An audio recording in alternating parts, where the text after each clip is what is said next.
যারা প্রতিবেশীকে সামান্য কিছু উপকার করা থেকে বিরত থাকে। কি বললাম? প্রতিবেশীকে উপকার করা থেকে যারা বিরত থাকে, সামান্য কিছু। আমার বাড়িতে একটা সাইকেল আছে, সাইকেলটা পাংচার হয়ে গেছে। আপনার বাড়িতে ভালো সাইকেল, একদিন চাইতে গেলাম, ভাই আপনার সাইকেলটা একটু দেন, বাজার থেকে ঘুরে আসি। সাইকেল পুরো ভালো, তারপরেও আপনি বলছেন না দেওয়া যাবে না, খারাপ হয়ে যেতে পারে। আমি গরিব মানুষ, আমার বাড়িতে কল নেই, আপনার বাড়িতে কল আছে। আমার স্ত্রী 2-3 দিন আপনাদের কলে পানি আনতে গেছে, আপনার স্ত্রী মিষ্টি করে বলছে, বুবু আমাদের কলে এসো না, আমাদের কল খারাপ হয়ে যেতে পারে। এই আপনার বাড়ির 15 জন লোক কলটাকে টেনে পানি তুলছে, তখন কল খারাপ হয় না? আমার স্ত্রী একদিন গেছে, কল খারাপ হয়ে যাবে? হ্যাঁ, কল খারাপ হয়ে যাবে? আল্লাহ তাআলা বলছেন প্রতিবেশীকে সামান্য কিছু উপকার করা থেকে যারা বিরত থাকে, এদের জন্য জাহান্নাম, ওয়াইল নামক জাহান্নাম, ফাওয়াইলুল লিল মুসাল্লিন। ওয়াইল নামক জাহান্নাম এদের জন্য যারা প্রতিবেশীকে সামান্য কিছু দিতে উপকার করা থেকে বিরত থাকে। আল্লাহ নবী সাল্লাল্লাহু আলাইহি ওয়াসাল্লাম বলছেন, মান কানা ইউমিনু বিল্লাহি ওয়াল ইয়াউমিল আখির ফালইকরিম যাইফাহু। ওই লোক কিয়ামতকে বিশ্বাস করে না, ওই লোক আল্লাহকে বিশ্বাস করে না। কে সে? ফাল ইকরিম যাইফাহু, যে তার মেহমানের সঙ্গে অসৎ ব্যবহার করে। আল্লাহ সুবহানাহু ওয়া তাআলা নবী তার পরের বাক্যে বলছেন, ওমান কানা ইউমিনু বিল্লাহি ওয়াল ইয়াউমিল আখির ফালইউজি জারাহু। ওই লোক কিয়ামতকে বিশ্বাস করে না, ও আল্লাহকেও বিশ্বাস করে না। কে সে? যে তার প্রতিবেশীর সঙ্গে অসৎ ব্যবহার করে। মান কানা ইউমিনু বিল্লাহি ওয়াল ইয়াউমিল আখির ফালইয়াকুল খাইরান আও লাম ইয়াসমুত। ওই লোক কিয়ামতকে বিশ্বাস করে না, ও আল্লাহকেও বিশ্বাস করে না। কে সে? ফালইয়াকুল খাইরান আও লাম ইয়াসমুত। যার জবান আছে, মিষ্টি কথা বলে না, আজে বাজে কথা বলে। আল্লাহ নবী বলছেন, কথা বলতে হলে উত্তম কথা বলো, না তোবা তুমি চুপ থাকো। এটা কিসের জলসা? মাদ্রাসার তাবলিগি জলসা না আদায়ের? খরচা অনেক হয়ে গেছে, খরচা অনেক হয়ে গেছে বলছেন মাদ্রাসার মৌলী সাহেব। তা তো অনেক জনাই দিয়েছেন, তবে এটাও একটা দান যে ইসলাম প্রচারের এটা একটা কাজ, আলহামদুলিল্লাহ, তাই না? এরকম বিভিন্ন আলেম ওলামা আসবে, কিছু হাদিস কোরআন শোনাবে, তার খরচাও হয়। তা আপনারা আশা করি সকলেই দিয়েছেন। রাত্রি এখন প্রায় 12টা 10-15 হয়েই গেল।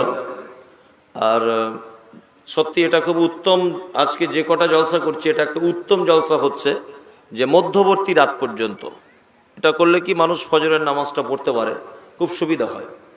এখন আমি যদি বলতে শুরু করি আরো, তাহলে আপনাকে মনে হবে যে আর একটু বলুক, কিন্তু আর একটু এই দিকে উপকার করতে গিয়ে ওই দিকে ফরজ কাজটা আপনার বাতিল হয়ে যাবে। বাতিল হয়ে যাবে না? যদি বলছেন আপনি সুযোগ খুঁজছেন, আল্লাহর কসম আমি সুযোগ খুঁজছি না, আমি একদমই সুযোগ খুঁজছি না, একদমই অনুপরিমাণ সুযোগ খুঁজছি না। আচ্ছা, যারা আমরা এখানে ভালো বসে আছেন, আল্লাহ নবীকে ভালোবাসেন সবাই? ওইখানে একবার হাতটা তুলুন প্লিজ, একবার তুলুন, তুলুন, তুলুন। মাশাআল্লাহ, সকলেই ভালোবাসেন নবীকে। কেউ চোখে দেখেছেন? দেখেননি তো? দেখেননি। কিয়ামতের মাঠে যেন একটু দেখা হয়, এ আশা আছে আপনাদের? আছে তো? মাশাআল্লাহ। আপনি কি ভাবছেন, এই কি জাতা লোক যে দেখা হয়ে যাবে? জি বলছে পয়সা উঠাবে, এখন বলছে কি একজন বলছে পয়সা উঠাবে, এই পয়সা উঠাবে। পয়সা আমি কেন উঠাতে যাবো? আমার পয়সা উঠাতে বলেছে আমাকে। উনি একটু খুব নরম সুরে বললেন যে শেষ করার আগে একটু বলবেন যদি কেউ কিছু দেয়। জোর জবরদস্তি নেই তো? আপনাকে কেউ জোর করেছে এখানে যে আপনি 10,000 টাকা দেন, 20,000 দেন? কেউ বলেছে? কেউ বলেনি। আমি বেশি পয়সা চাইবো না, বেশি পয়সা চাইবো না, আমি অল্প পয়সা চাইবো। একটা চরম হাদিস আপনাদের সামনে বলা যাক। হাদিস বর্ণনা করছেন আম্মা জান আয়েশা সিদ্দিকা রাদিয়াল্লাহু তাআলা আনহা। নাম হলো তার আয়েশা, বাপের নাম হলো আবু বকর। হাদিসের ভাষাতে বলা হয় মুহাদ্দিসা। জীবনে আল্লাহর নবী যত মেয়েকে বিবাহ করেছিলেন, একটা কুমারী মেয়েকে বিবাহ করেছেন, তার নাম হলো আয়েশা। শুধু এখানেই ক্ষান্ত নয়, ইসলামিক ইতিহাসে জানলে আপনি জানতে পেরে যাবেন যে আল্লাহর নবীর বিবির আয়েশা 11,000 মহিলাকে তিনি কোরআনের শিক্ষা দিয়েছিলেন। এত বড় মাপের একটা মানুষ, এত বড় মাপের একটা আল্লাহওয়ালি মহিলা, বন্ধুরে আমার হাদিস বর্ণনা করেছেন। হাদিস বর্ণনাকারিনী আয়েশা কোন বিবি নবীজিকে করিলেন জিজ্ঞাসা, ও গো নবী তব সাথে দেখা হবে কার? নবী বলে দুনিয়াতে হাত লম্বা যার। মা আয়েশা বলে এ কথা যখন শুনিলাম কানেতে, কাঠখণ্ড লয়ে হাতে লাগিলাম মাপিতে, দেখিলাম বিবি সাউদার হাত লম্বা বলি, আমার মুখেতে ও গো পড়ে গেল কালি। হাত লম্বার অর্থ পরে পারিলাম বুঝিতে, দান ধন যারা করে এই দুনিয়াতে। আল্লাহ নবী সাল্লাল্লাহু আলাইহি ওয়াসাল্লামের বিবি আম্মা জান আয়েশা একটা হাদিস বর্ণনা করেছেন যে বিশ্ব নবী বলছেন, পৃথিবীতে ওই লোকটার সঙ্গে প্রথমে আমার দেখা হবে যারা প্রত্যেক জায়গায় দানের ব্যাপারে খুব অ্যাক্টিভ থাকে। মাশাআল্লাহ, একজন আব্বার নামে 100 টাকা। আরে আপনারা অন্তত যাওয়ার আগে 100-200 করে টাকা দেন, আগামী দিনে যাতে জলসাটা হয়। বা কর্তৃপক্ষ, মাশাআল্লাহ ওনার মা মারা গেছেন, 500 টাকা দিবেন উনি। মাশাআল্লাহ মাশাআল্লাহ। ওগো বাড়ি দোয়া করি নিকটে রব্বানা, পূরণ করিয়া দিবে মনের বাসনা। যদি কোন মুসিবতে থাকে গ্রেফতার, উদ্ধারিয়া দিবে আল্লাহ দয়াতে তোমার। কেননা তোমার আগে পাঠিয়েছে দান, গ্রহণ করে নিবে তুমি দয়াবান। দয়াবান প্রভু তুমি দয়ার কান্ডারি, নেকির পাল্লাকে তুমি করে দিবে ভারী। আমিন আল্লাহুম্মা আমিন। এই চ্যানেল ওয়ালা আমিরুল কে আছে এখানে? ভোপলা মাদ্রাসার আমিরুল কে আছে? কে?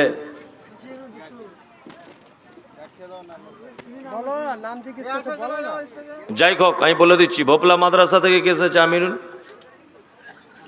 ও যদি আমার ভিডিও যদি আপলোড করে, ও যদি আমার ভিডিও আপলোড যদি করে দেয়, তাহলে ওর চ্যানেল আমি বন্ধ করে দেবো। আমি যেদিন দেখবো ও আমার ভিডিও ছেড়েছে সেদিন ওর চ্যানেল বন্ধ করে দেবো। আর কেউ যদি আমায় খবর দিয়ে দেবে শুধু যে ও ছেড়েছে, এটাও বলে দিলাম। আর একটা বলে দিলাম, মানজুরের মোবাইল কেউ নিয়ে এসেছে এখানে? সবাই বলে দিও যে আমি যেখানে থাকবো মানজুর যেন না যায়, মাথায় থাকে যেন, এটা খুব সাবধান। সোশ্যাল মিডিয়া মানে তোমরা সব ছবি ছাড়ছো, থাম্বনেল ছাড়ছো, এমন করে মানুষ আমাদেরকে গাল দিচ্ছে, এমন করে ছেড়ে দিচ্ছে একটা কথাকে কেটে। খুব সাবধান।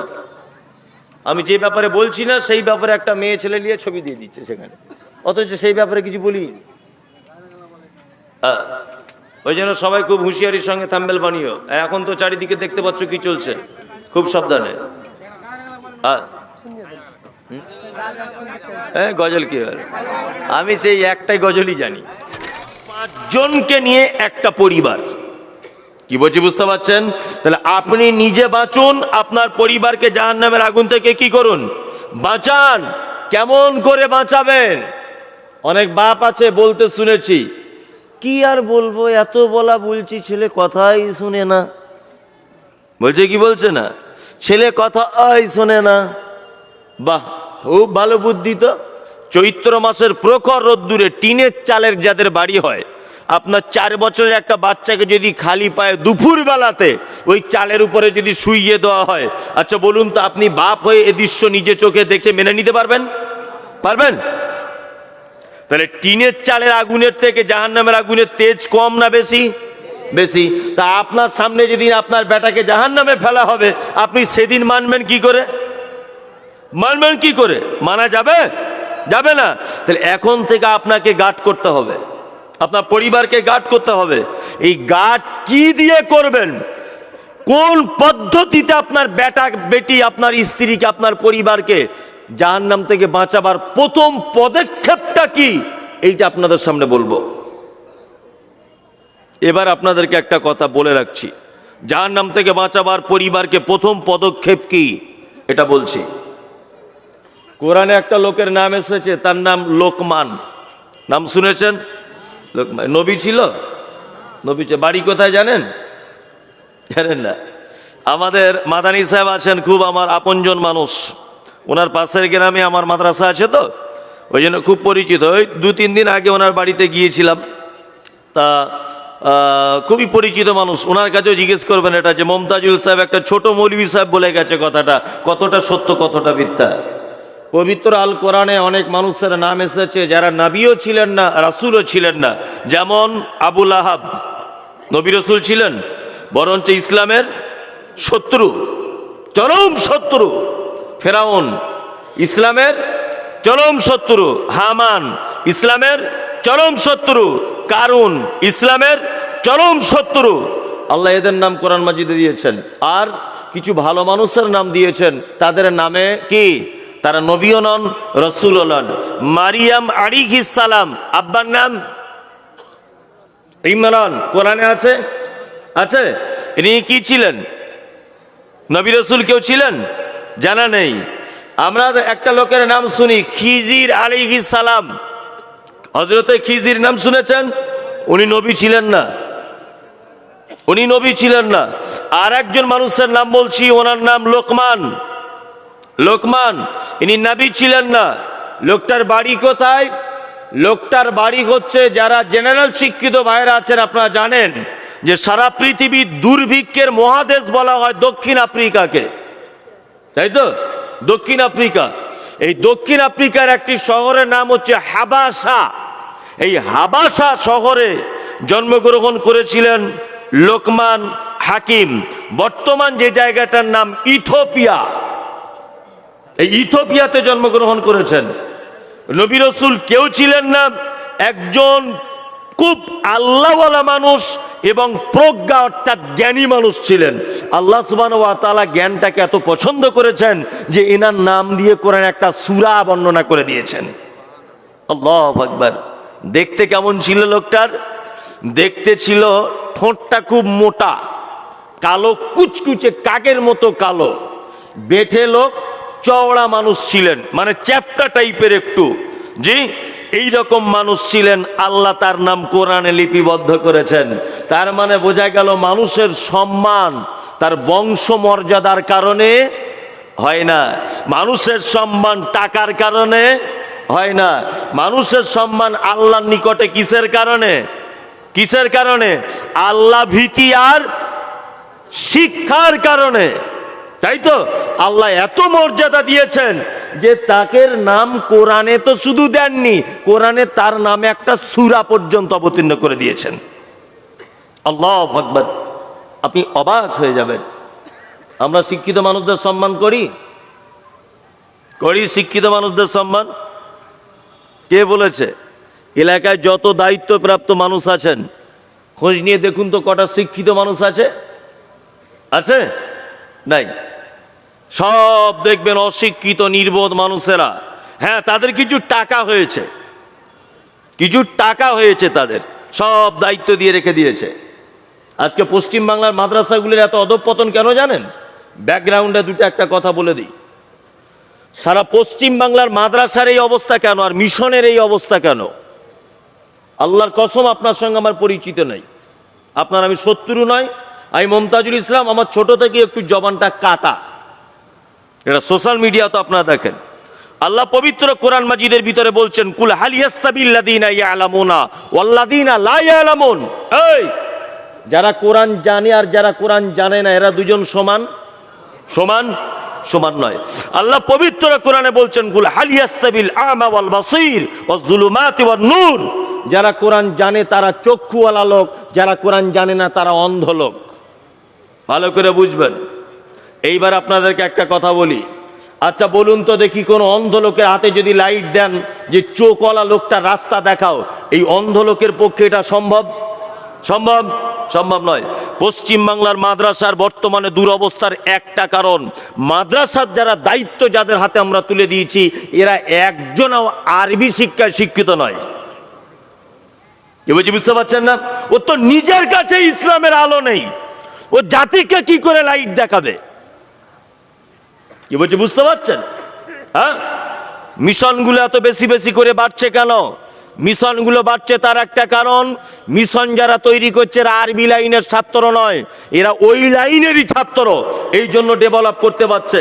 আর আমরা মাদ্রাসার সেক্রেটারি কেসিয়ার করেছি স্কুলে হেডমাস্টারকে, আরবি সম্পর্কে ওনার কোনো জ্ঞান নেই। কোন বছরে কোন সিলেবাস পড়াতে হয়, কোন আলেমকে দিয়ে কোন কেতাবটা পড়লে বেশি ভালো হবে ছাত্রের, এই জ্ঞান আছে ওনার? আচ্ছা বলুন, নেই। অথচ এই কথা বললে বলবো যে আপনি মনে হয় বদমায়েশ লোক। আমি বদমায়েশ লোক না, আমার ঠোঁট খারাপ।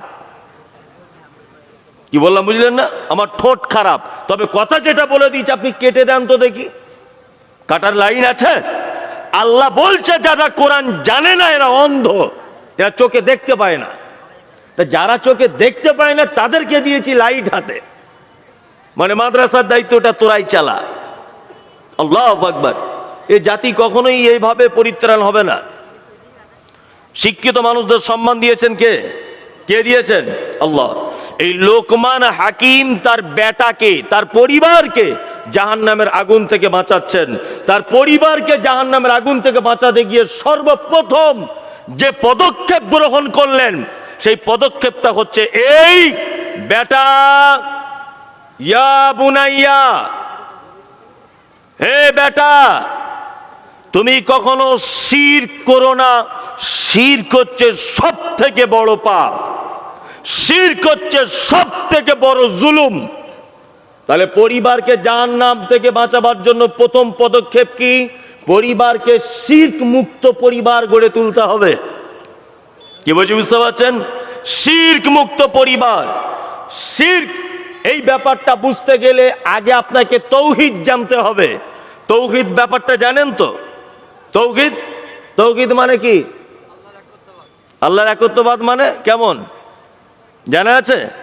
আল্লাহকে শুধু এক বলে মেনে নেওয়া? জি না। তাওহীদ কার নাম আপনাকে একটা একটা করে বলছি, শুনুন। আমি বললাম এখন, এই বাবু তুই উঠে দাঁড়া। অরিজিনাল দাঁড়াবি না, তোকে বলছি এমনি। বিয়ে করেছিস তুই? এখন বিয়ে করিস নি?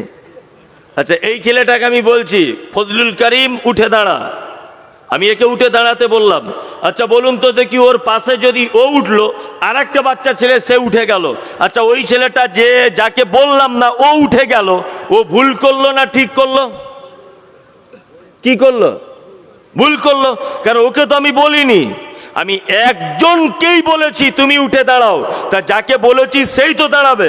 পাশের যদি কেউ উঠে দাঁড়ায় সে ভুল করবে নিশ্চয়ই। করবে কি করবে না? এর নাম তাওহীদ, এর নাম একত্ববাদ। মানে দ্বিতীয় কোন পক্ষ সাইডে দাঁড়ালেই ভুল। বুঝতে পেরেছি? মানে আল্লাহ এক, আল্লাহর সমকক্ষ ভেবে দ্বিতীয় কাউকে মনে করা কি? শিরক। তাওহীদ তিন ভাগে বিভক্ত। ক ভাগে? তিন ভাগে। এক, উলুহিয়াত। দুই, রুবুবিয়াত। তিন, আসমা ওয়া সিফাত। আল্লাহকে রব বলে মেনে নেওয়া, দ্বিতীয় কোনো পক্ষ থাকবে না। নাম্বার দুই, ইবাদত করতে হবে শুধুমাত্র কার জন্যে? আল্লাহর জন্যে। তিন, আসমা ওয়া সিফাত। আল্লাহর যে নামগুলি আছে, এই নাম এবং নামের পাশে যে গুণ, এই গুণগুলোর প্রতি ঈমান আনতে হবে। তার নাম পরিপূর্ণ তাওহীদ। এবার আপনাকে একটা কথা বলছি, আল্লাহর 99টা অনেক নাম, তার মধ্যে 99টা নাম কায়দা বগদাদিতে আছে।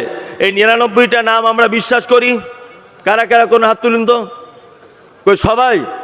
সবাই? যে হাত তুলবে না তাহলে সে নিশ্চয় করে না। সবাই তুলুন, এইবারই তো মজা লাগবে। এবার আপনাকে বলছি, তাহলে আল্লাহর নাম বিশ্বাস করেন।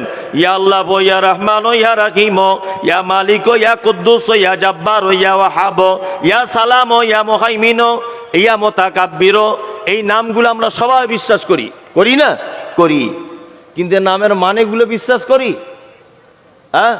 আচ্ছা, আপনি যখন কোর্টে যখন বিপদে পড়ে যান, বা থানায় যখন কোনো রকমের একটা কাজে বিপদে পড়ে যান, আচ্ছা বলুন তো আপনি কাকে ধরেন?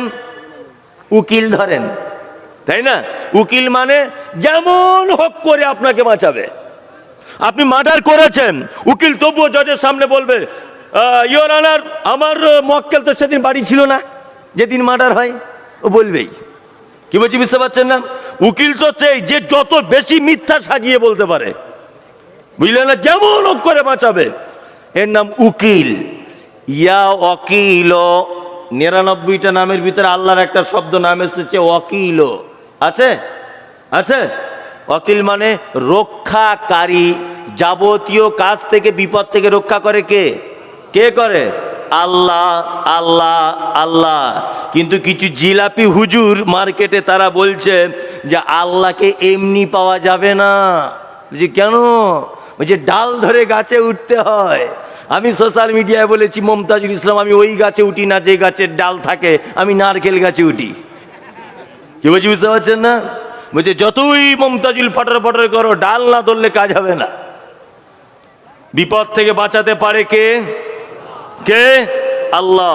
বলছে বিপদ থেকে বাঁচাতে পারবে, তোমার বিপদ থেকে বাঁচাতে পারবে, তবে মাধ্যম দিয়ে বাঁচতে হবে। আচ্ছা বলুন তো, মানুষ মাধ্যম ধরে কখন? জানা আছে? জানা নেই। মাধ্যম ধরে মানুষ দুটো কারণে। কটা কারণে? দুটো কারণে। আমি মমতাজুল ইসলাম দেখা করতে এসেছি, এই ছেলেটা ধরে নেন এখন মন্ত্রী, ধরে নেন, তো এর সঙ্গে দেখা করতে এসেছি আমি মমতাজুল ইসলাম। ও দরজার সামনে দাঁড়িয়ে আছি, এখন ওর যে গেটম্যান আমাকে বলছে বাড়ি কোথায়? উত্তর 24 পরগনা। বেশ, এখান থেকে বেরো। কে তুই? তোকে চেনে মন্ত্রী সাহেব? বলছে না। বলছি তাহলে কি হবে বাপ, ওর সঙ্গে দেখা করতে হবে একটু। বলছে আমাদের এলাকার এমএলএ কে ধরে আন, এমএলএর মাধ্যমে এর কাছে পৌঁছানো যাবে, তার আগে যাবে না। আচ্ছা বলুন তো, ওর সঙ্গে যদি আমার আগে থেকে পরিচিত হয়ে থাকতো তাহলে গেটম্যান আমায় তাড়িয়ে দিতে পারতো? পারতো? পারতো না। তাহলে উকিল ধরতে হয় মাঝখানে, দালাল ধরতে হয় কখন? অপরিচিত হলে দালাল ধরতে হয় পরিচয় করিয়ে দেওয়ার জন্যে। আচ্ছা বলুন, আপনাকে এই গ্রামে আপনার বাড়ি, আপনার নাম আব্দুল্লাহ, আপনাকে যে আল্লাহ আব্দুল্লাহ নামক এই গ্রামে একজনকে বানিয়েছে, এটা আল্লাহ জানে কি জানে না?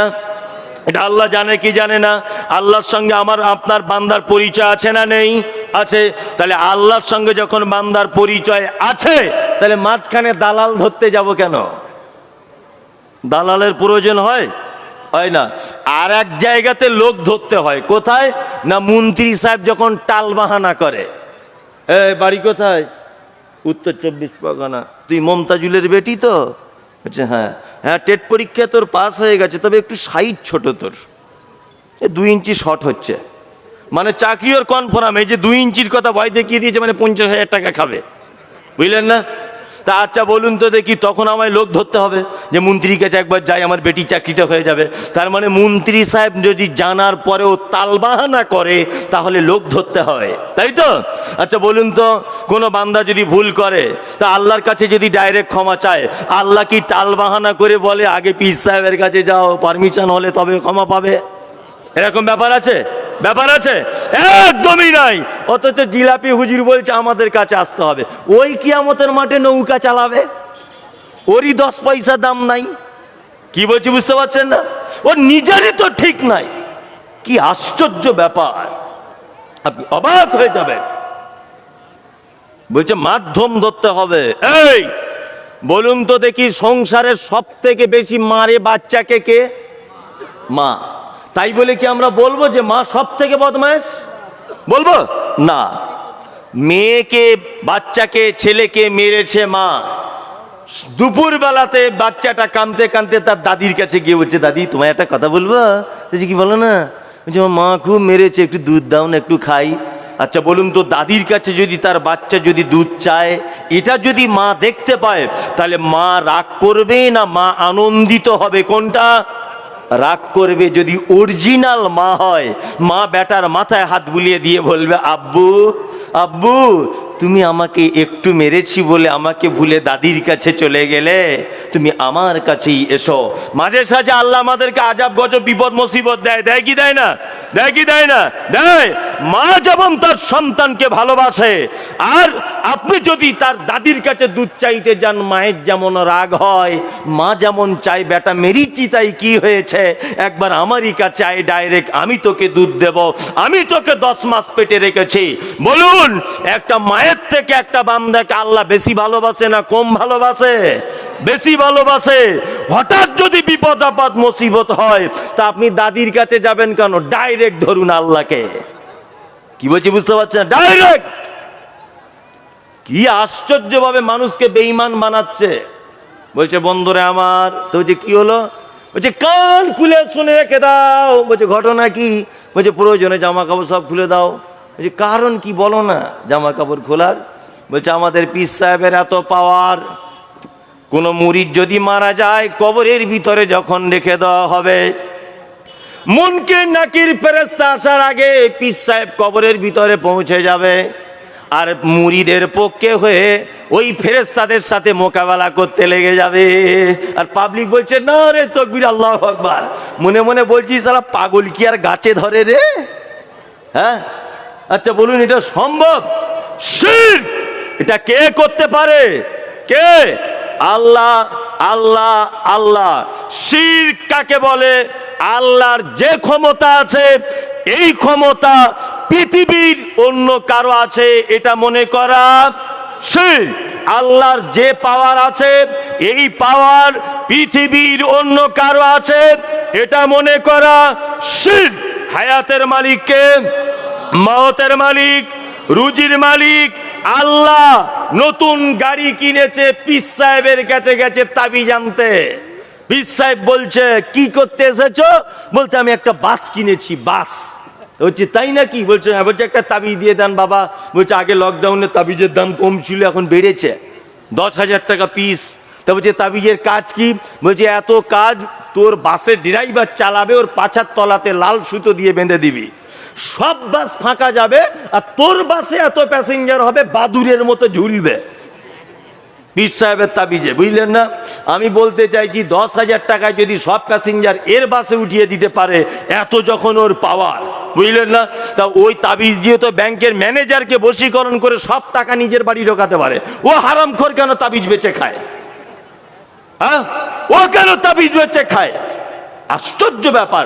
শিয়ালদা প্ল্যাটফর্মের পাশে ঘুরছি, তা দেখছি একটা লোক টিয়া পাখি খাঁচার ভিতরে নিয়ে বসে আছে। তখন আমি মাদ্রাসায় পড়ি, আর সবাই দেখছি হাত দেখাচ্ছে। ইয়ং বয়সে তখন একটু বদমাইশি হয়, বুঝতে পারেন, ইশারায় বুঝে নেন। তা আমি গেছি হাত দেখাতেন, যে কি ব্যাপার, ফোন করছি তো হচ্ছে না, একটু বলে দেন তো ঘটনা কি, রাগ করেছে নাকি আমার উপরে? তা আমাকে তখন বলছে এমন হাত দেখি বলে দিচ্ছে, এমন তাবিজ দিব জানলা ভেঙে তোমার কাছে চলে আসবে। বলছি তাহলে এইটাই তো চাইছি অনেক দিন থেকে, কবে জানলা ভেঙে আসবে মনে মনে বলছি। আমি বলছি বাবা তুমি কি করে বুঝলে? খাবা কোথা করে, হাত দেখে সব বুঝতে পারি। বলছে হাত দেখেই সব বুঝতে পারি। মাদ্রাসায় পড়া ছেলে কত খাতারনাক, কত জানে না। এবার আমি তখন বলছি এক কাজ করুন না, এই শিয়ালদা প্ল্যাটফর্মে অনেক লটারির দোকান আছে, বাবা একটু বলে দেন তো কোন লটারিতে ফার্স্ট প্রাইজ বাজবে আজকে, ওইটা কাটবো। বলছে এইটা বলতে পারবো না, যে পাক্কা চিটিংবাজ, পাক্কা চিটিংবাজ। ও হাত দেখে যদি মক্কা মদিনার খবর বলে দিতে পারে, আর রাজ্য লটারিতে ফার্স্ট প্রাইজ কোন নম্বরে পারবে এটা বলে দিতে পারবে না? হ্যাঁ, এই কাঁচা কুঞ্চি নিয়ে ছিলতে হবে ফাঁকা ময়দানে, বুঝলেন? একদম এদের থেকে দূরে থাকবেন, পাক্কা চিটিং। এ ক্ষমতা কার? কার? আল্লাহর, আল্লাহর, আল্লাহর। পৃথিবীর কারো কাছে এ ক্ষমতা নেই। শিরক, শিরক কত বড় মহাপাপ আপনাকে একটা জিনিস দেখাই, তাহলে আপনি বুঝতে পেরে যাবেন মানুষ কত বোকা। আমি মমতাজুল ইসলাম পলাশী মির্জাপুর স্টেশনে দাঁড়িয়ে আছি, আমার হাতে আছে একটা বিস্কুট, এক কাপ চা। ওইদিকে একজন দাঁড়িয়ে আছে তাজিবুর ভাই, ও আছে খালি হাতে দাঁড়িয়ে। একটা কুকুর প্ল্যাটফর্মে ঘুরছিল। আচ্ছা বলুন তো, তাজিবুরের কাছে দাঁড়াবে না আমার কাছে দাঁড়াবে? আমার কাছে দাঁড়াবে। কুকুরও জানে মমতাজুল বিস্কুট খাচ্ছে, একটু ভেঙে দিতে পারে। কুকুরও বোঝে কার কাছে গেলে রুজি পাওয়া যায়, মানুষ বোঝে না কার কাছে গেলে রুজি পাওয়া যায়। মানুষ রুজি খুঁজতে খুঁজতে রুজির যে মালিক তাকেই হারিয়ে ফেলছে। আল্লাহু আকবার। আপনি মাজারগুলোতে যান, মাজারগুলোর বাসে দেখবেন রাস্তার ধারে ভিখারিরা থালা নিয়ে বসে আছে, জীবিত মানুষের কাছে ভিক চাইছে। আর এই শিক্ষিত মানুষ মাজারের মরা মানুষের কাছে ভিক চাইতে যাচ্ছে। ফকির ব্যাপারটা বুঝতে পেরেছে, মরা মানুষের কাছে মাল পাওয়া যায় না, ওই জন্য থালা নিয়ে জ্যান্ত মানুষের কাছে ভিক্ষা চায়। আর এই শিক্ষিত মানুষ রুজি চাইতে যাচ্ছে মরা মানুষের কবরে। এটা শিরক, মারাত্মক বড় শিরক। খাইরিকি ওয়া শাররিকি মিনাল্লাহি তাআলা। ভালো মন্দ যা কিছু হয় কার থেকে হয়? কার থেকে? আল্লাহ থেকে হয়। মারাত্মক বড় শিরক। শিরক মারাত্মক বড় পাপ। এ পাপ থেকে দূরে থাকার চেষ্টা করবেন। যে আমাদের আহলে হাদিস বলে যারা দাবি করছি, আমরাও অনেক সময় শিরকের ভিতরে লিপ্ত আছি। অনেক, বিশেষ করে মায়েদেরকে দেখতে পাওয়া যায় হাতে দেখছি তাবিজ পড়ে আছে, নাই? শিশু বাচ্চাদের এইখানে দেখছি কালো টিপ এইরকম করে ঘুরিয়ে দিয়েছে। হাগো খালা, বাচ্চা ছেলে টিপ দিলে কেন? বলছে নজর লাগবে না। এটাই শিরক। কি বলছি বুঝতে পারছেন না? ড্রাইভার গাড়ি চালাতে চালাতে একটা বিড়াল পার হয়ে গেছে, হঠাৎ করে একদম স্যাটেল ব্রেক মেরে দাঁড়িয়ে গেল, চাকা হিঁচিয়ে চলে গেল। বলছে কারণ কি? বলছে বিড়াল চলে গেল। তো বিড়ালও তোমার কি ক্ষতি করতে পারে? দোকান খুলেছেন, প্রথম বউনি কাস্টমার বলছে ভাই সকালবেলাতে 100 গ্রাম মুড়ি দাও, চা দিয়ে খাবো। বলছে খুচরো পয়সা নেই ভাই, পরে দিব। বলছে নমস্কার, মাফ করিয়ে। বৌনি বেলাতে ধার দিতে নাই। ধার দিলে ও তোমার কি ক্ষতি করতে পারে? দোকান খুলেছেন, বলছে এখনো ধূপ ধুনো দেওয়া হয়নি। ধূপ তো গোবর দিয়ে তৈরি করে, কাঠের গুঁড়া দিয়ে করে। ও আপনার ক্ষতি কি করে দিতে পারে? এটা মারাত্মক শিরক। তাবিজ মারাত্মক বড় শিরক। আমরা কিন্তু আহলে হাদিস বলে দাবি করার পরে অনেক মায়েরা হাতে হাতে এগুলো ব্যবহার করছে। কি করছে কি করছে না? হ্যাঁ, করবে। এ তো মানা করতে পারবেন না আপনি। আপনি তো গুড়ে চিনি দিচ্ছেন, দুটোতে একই। যে তাবিজ দিচ্ছে আপনি গুড়ে চিনি মারছেন, দিয়ে বিক্রি করছেন। বলছেন একদম পিওর মাল, গাছ থেকে এই মাত্র পেরে এনেছি, অথচ দুনিয়ার চিনি। ফেরেশতারাও একদম পালিশ করছে বাঁশ। বলছে আয় একবার, আয় একবার। তাজিপুরে মাদ্রাসায় দান করেছে আর গুড়ে চিনি। এই যদি ধরতে পারে একবার, কি যে হবে আল্লাহ ছাড়া কেউ জানে না। কবরে যদি একবার নদিয়া জেলার লোককে দেখা যেত না, তো শুধু গুড়ে চিনির জন্য যে কি হচ্ছে আল্লাহ ছাড়া কেউ জানবে না। এটা মনে হয় সবাই করে না, কিছু কিছু মানুষ করে। করে কি করে না? সব এই রুগী, সব রুগী। কেউ বলছে 12 আনা নাই, 1 টাকাই বলতে পারেন, তাই না? কিছু ইল্লা মাশাআল্লাহ ভালো মানুষ, ইমানদার লোক আছে, তবে তাদেরকে দূরবীন নিয়ে দেখতে হবে তারা কোথায় বসবাস করে। এটাও একটা ব্যাপার, তাই না? উভয় পক্ষ পাপের সঙ্গে জড়িত। আপনার স্ত্রীর কাছে বিনীত অনুরোধ যে আপনার স্ত্রীকে বলে দিবেন তাবিজ কবর, লাল সুতো, কালো সুতো, ধাগা বাঁধা, অমুক, টিকুলি দেওয়া, কালো টিপ দেওয়া, সব শিরক। এর থেকে আপনার পরিবারকে বাঁচাতে হবে। চলুন কত বড় শিরক তাবিজ। আপনাকে একটা জিনিস দিয়ে প্রমাণ করি। আল্লাহ নবী সাল্লাল্লাহু আলাইহি ওয়াসাল্লামের কাছে 10 জনের একটা দল লোক এসেছে। আল্লাহ নবী সাল্লাল্লাহু আলাইহি ওয়াসাল্লামের কাছে বাইয়াত গ্রহণ করছে, হাতে হাত দিয়ে মুসাফা করছেন। আল্লাহ নবী সাল্লাল্লাহু আলাইহি ওয়াসাল্লাম 9 জনের হাতে হাত দিয়ে মুসাফা করলেন, বাইয়াত গ্রহণ করলেন। একজনের হাতে হাত দিলেন না। ওই 9 জন তখন আল্লাহ নবীকে বলছেন, আল্লাহর নবী আপনি একজনের হাতে হাত দিলেন না কেন? তখন নবীজি বলছেন, দেখতে পাচ্ছ না ওর হাতে তাবিজ লটকানো আছে, এই কারণে তো ওর হাতে হাত দিলাম না। তার মানে যার হাতে তাবিজ লটকানো থাকে আল্লাহর নবী তার হাতে হাত দিলেন না। আর হুজুর তাবিজ দিয়ে নিজের মুরিদ বাড়ায়। কি বলছি বুঝতে পারছেন না? হুজুর নিজে তাবিজ দিয়ে নিজের মুরিদ বাড়ায়। পরিবারকে সর্বপ্রথম আপনাকে কি করতে হবে? শিরক মুক্ত পরিবার গড়ে তুলতে হবে। আর 2 নম্বর, লোকমান হাকিম তার বেটাকে বলছেন, বেটা ওয়াসাইনাল ইনসানা লিওয়ালিদাইহি হামালাতুহু উম্মুহু ওয়াহানান আলা ওয়াহানিন ওয়াফিসালুহু ফি আমাইনি আনিশকুরলি ওয়া লিওয়ালিদাইকা ইলাইয়াল মাসির। বেটা জাহান্নাম থেকে যদি বাঁচতে চাও, পিতা